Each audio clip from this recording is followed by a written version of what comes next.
Hello friends, welcome to a new episode of Drishti IAS Editorial Analysis. In this editorial analysis, we do three things.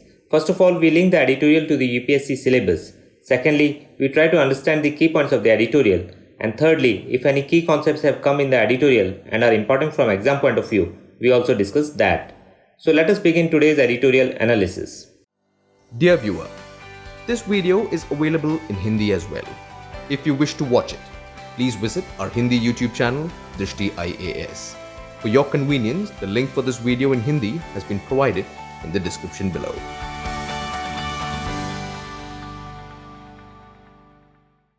We have taken today's editorial from the Hindu and it has come on 13th of July.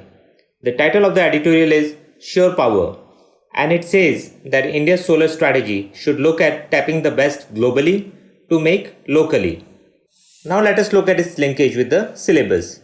So we find that it links directly with GS paper 3, where we have energy as one of the important topics. And under this we'll be talking about solar energy or solar power. It also links with the environmental pollution topic because solar energy is considered to be one of the cleanest sources of energy. So after establishing the link with the syllabus, now let us look at its key points. Before moving on to the key points of the editorial, let us understand why solar energy is in news. So on Friday, that is 10th of July, Prime Minister Narendra Modi inaugurated a solar power plant in Madhya Pradesh of 750 megawatt capacity. And this power plant is located in Madhya Pradesh at a place called Rewa. So for any such place that comes in the news, we should always look it up on the map in an atlas. Now here Rewa is also famous for white tigers. So here you can see a white tiger. Now let us understand what the project is all about. So it is a 750 megawatt solar power plant which is having 3 units of 250 megawatt each. It is a rupees 4000 crore project and the work started on this project in 2017. And the power from this power plant will cost around rupees 2.97 per unit. And it will prevent emission of 15.7 lakh tons of carbon dioxide, which is equivalent to planting of 26 million trees. Such data can be utilized in your answer writing as well. Also, 24% of the power that will be produced in this power plant in Madhya Pradesh will go to Delhi Metro Rail Corporation. Now let us see some more details. So Prime Minister Modi has inaugurated this 750 megawatt solar power plant in Rewa on 10th of July and he has called solar energy pure, sure and secure. Pure in the sense that it helps the environment, it is a clean source of energy. Sure in the sense that it cannot be depleted because it is being provided by the sun. Thirdly, it is secure. That is, India will not be relying on any other country. The solar power can be generated within India itself. Because India is a tropical country and it receives abundant sunshine for almost 300 days of the year. Also, there is a controversy associated with this power project because some news reports have claimed it to be Asia's largest solar power plant. Now this seems to be not true. Though it is one of the largest single-site solar power plant in India. And according to a news report from Indian Express, there are 9 solar power plants which are bigger than the one at Rewa. In fact, the largest solar power plant in India is the Bhadla Solar Park with a capacity of 2245 megawatt located in Jodhpur district of Rajasthan. And it is followed by the Pavagad Solar Park in Tumkur district in Karnataka. It is also known as Shakti Sthal Power Project. And this has a capacity of 2050 megawatts. So the one at Rewa is having only 750 megawatt. So the claim that it is Asia's largest seems to be untrue. Another thing to note here is that the decline in price of solar power per unit. Earlier it used to be in the range of rupees 7 to 8 per unit, while now it is in the range of rupees 2 to rupees 2.50, which is very economical. And it compares now favorably with the power generated by sources such as coal or natural gas. But still, a challenge remains with utilizing solar power in India, and that is that India cannot utilize the solar power completely till it has better solar panels, battery, and storage capacity. For all of this, right now we are having huge dependence on China, which is problematic. And now the government is trying that under Atmanirbhar Bharat Abhiyan, India will try to do away with its dependence on imports for various hardware, including for solar panels. And there will be a push given to the domestic manufacturing of solar panels and associated equipments. So after this background, now let us look at the key points of the editorial. So the editorial says that Prime Minister Narendra Modi has inaugurated the 750 megawatt photovoltaic project at Rewa, and he has said that India wants to tap the solar energy in a much bigger manner. And the editorial says that this resolve is to be welcomed because it could help India chart a green path for the future growth. But the editorial at the same time says that the idea of building a domestic solar manufacturing industry which could deliver increasing volumes of quality photovoltaic cells, modules, and other associated equipment is long in the tooth. This phrase long in the tooth means this is an old idea and it is still to be realized in the implementation. The domestic solar panel manufacturing industry is nowhere in competition with China, both in terms of quality as well as in terms of pricing. And that is why we have a huge dependence on China. Also, if we look at the installed capacity of solar power in India, so it is around 35 gigawatts as of today, and the projected addition of capacity until 2024 is estimated by the industry sources to be of the order of 50 gigawatt. So in totality by 2024, India will have around 35 gigawatt plus 50 gigawatt. That means a total of 85 gigawatts. While the editorial points out that India's commitment, which was done under the Paris Agreement of 2015, was that India will have 100 gigawatt of solar power capacity by 2022.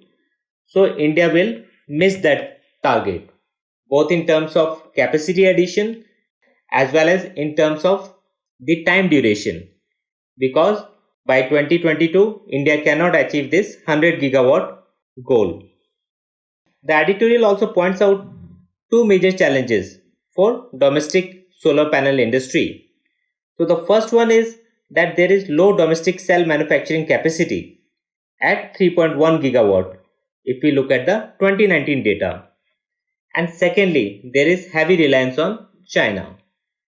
And the editorial says that if we want to have high ambition in solar energy, then it must be supported and matched by an aggressive official policy.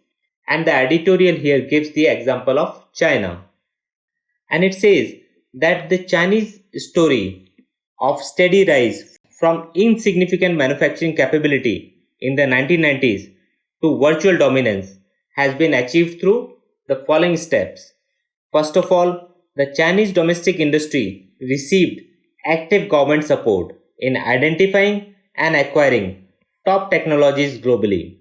Secondly, it was allowed to import critical raw materials such as polysilicon. Thirdly, it was also allowed to acquire solar manufacturers abroad, so it got ready access to technology. And fourthly, it was allowed to invest in third countries with ready capability. And all of this allowed the Chinese companies to dominate the solar panel market. Also, the Chinese government treated the domestic market with great importance while at the same time promoting exports.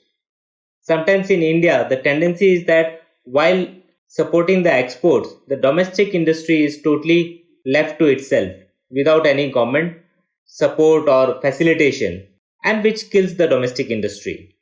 So the editorial wants India to learn from the China example.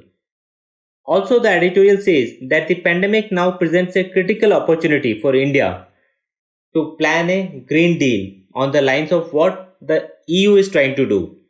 And the European Union has said that the future growth and employment of European Union would be aligned to environmental and sustainability objectives, particularly in the field of energy production, where it is planning to do away with dirty fuels such as coal. And here the Indian government should also make its stand clear. Now India is having huge resources and reserves of coal, but we all know that coal is a dirty fuel and it is not good for the environment. So India will need to make that choice between going for coal, even though it has adverse environmental impact, or moving on to cleaner fuels such as solar energy, which may be little costly. But here a fundamental change has occurred.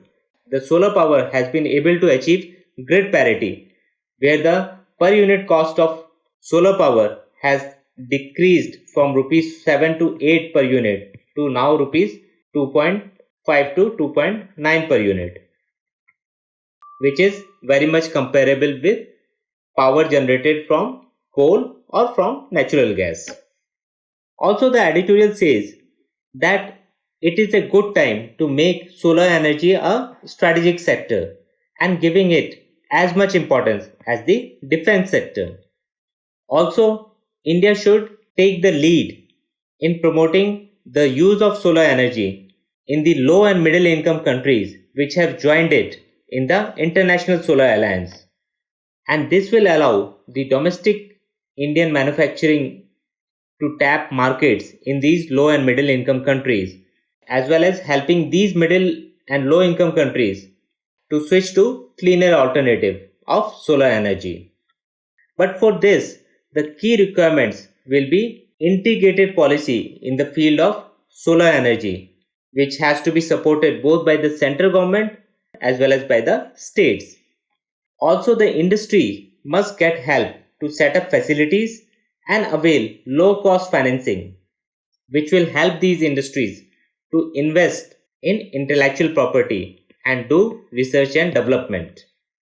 Also, the editorial says that a forward-looking program should be established which should look at the emerging trends in deploying solar energy innovatively, which will include newer areas of technologies such as aesthetic photovoltaic windows and roof tiles for buildings, multi-role urban structures, and greater use of residential and commercial buildings to deploy more panels. And this is already being done in promotion of rooftop solar technologies, and this needs to be pursued further. Finally, the editorial says that the rapid progress that is needed by India to achieve its targets under the Paris deal, or to get close to the target at least, will require a strategic shift to aid competitive domestic manufacturing, which will help India to not only develop its industries, domestic manufacturing capacity to satisfy the demand within the country, but also to raise its exports to the low and middle income countries, which can shift to solar alternative, as climate change is a global concern. So this was all in the key points of the editorial. Now let us look at what kind of questions can be asked in prelims and mains.